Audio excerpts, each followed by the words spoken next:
This is Alexandra, Spencer's wife on 1923, no matter what the Earl says. And this is the scene from the 1923 season 1 finale that has everyone confused.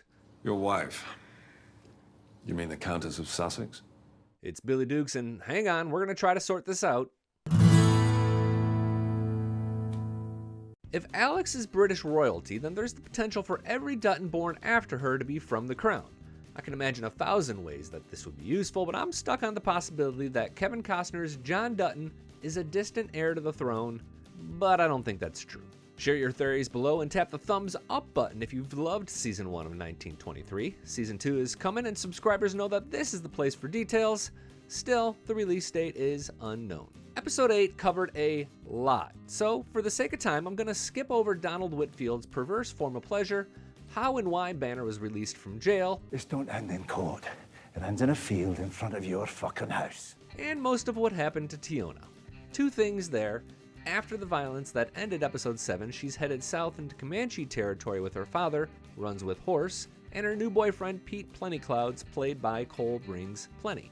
This makes it possible that she'll come across Sam, the Comanche warrior that Elsa marries in 1883. He'd be about 60 now, and perhaps this is the tie back to the Dutton family that we've all been expecting. Except I don't really think there's going to be a Dutton tie. Teonna isn't meant to meet Jacob, Kara, and Jack. I think the point of her parallel story is to illustrate the harsh realities of American treatment of indigenous people in the 19th and 20th century, and to help us better understand Chief Thomas Rainwater, played by Gil Birmingham, on Yellowstone. If you recall, he grew up thinking he was Mexican because he never met his birth mother. Only later did he learn that he was a Native American. At best, Teonna Rainwater could be Thomas Rainwater's grandmother, but if we've learned anything from the Yellowstone franchise, it's that every family tree should be written in pencil. Still, a story where she and her child have to go into hiding fits. The other Easter egg here involves this man. That's Marshall Kent, played by Jamie McShane. He's leading the search for Teonna that's set up to get very violent early in Season 2.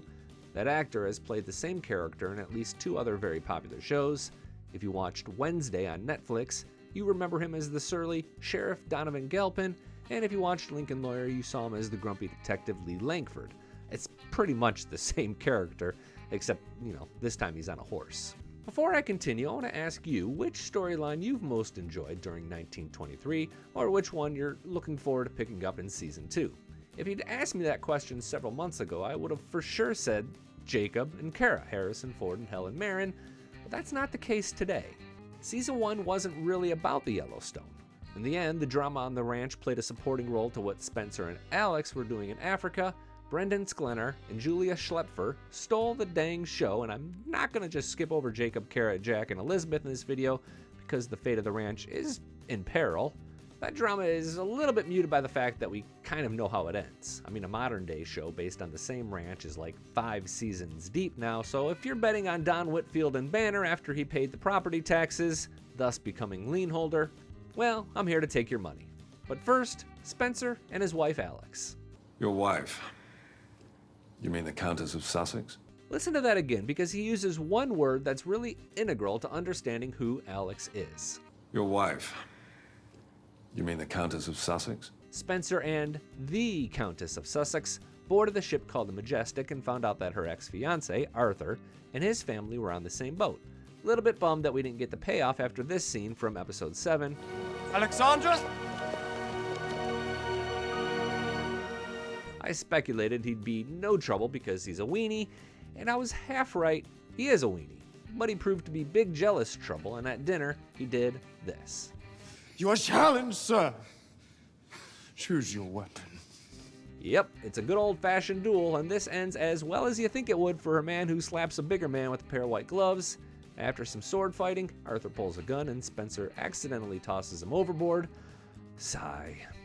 15-second recap of what comes next. Spencer gets tossed in the brig. Alex's friend eventually stands up for him. He's sent off the boat via dinghy because Arthur's father is British royalty. Alex is kept from Spencer but vows, Embarrassment! I will make you embarrassment, Montana! I suspect Spencer will meet Alex at port to start Season 2, but we'll see there. What's more interesting is that we learned that not only is Alexandra rich, she's royalty. But how? British royalty are ranked Duke, Marquis, Earl, Viscount, and Baron, with Duke being the most important. Currently in real life, Prince Harry is the Duke of Sussex, but technically his son could become Earl of Dumbarton. The article "the" is important because it signifies that someone is the real thing, not just using a courtesy title. British do this, but it's way too complicated to try to explain here. Basically, any child of a royal can squat on his dad's secondary title for a while. Currently, Harry is Earl of Dumbarton. There's a lot of confusion about this next part on the internet, but Arthur Sr., the dad, is the Earl of Sussex, which we know because of this. The Earl of Sussex has called into question the legality of the marriage. Usually, a countess is wife to an earl, but an exception would be if an earl only has daughters. Then the oldest woman would become the countess when the earl dies. Another source I found shares that if a daughter of a duke marries a viscount, she could become countess when her father-in-law dies.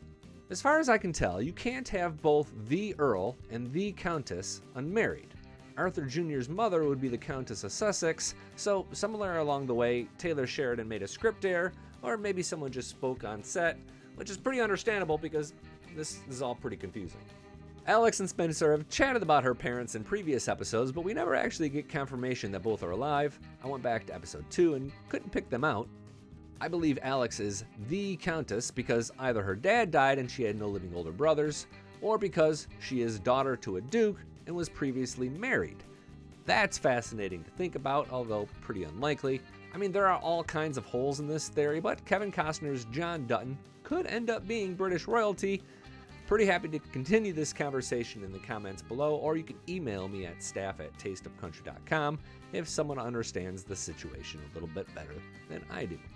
Now, the reason John could be British royalty is twofold. The first is that we saw Alex feeling a little queasy in the morning, so the only question I have is if her baby was conceived in the tree or after they were, saved from that tugboat. The second reason is because Elizabeth had a miscarriage. Many people saw this coming, but it was still really sad.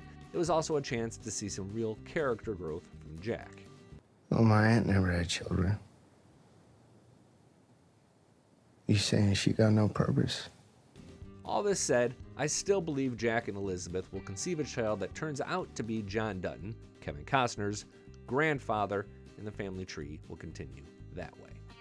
Zane, the ranch hand that more or less stayed in the background for 7 episodes, had his moment during episode 8, albeit an awful one. He's stomped out when his wife, an Asian woman, is arrested on charges of miscegenation. Some good research done over at Decider that explains that they are following a 1909 Montana law that prohibited marriage between whites and non-whites. Other, quote, racial integrity laws, end quote, were in effect until the 1960s across America. While this promises to be another really difficult to watch plotline, I'm pretty intrigued because it all signals a hard shift back to Montana for season 2. For the love of God, let's get Spencer and Alex home and get on with the violence against Banner and Donald Whitfield.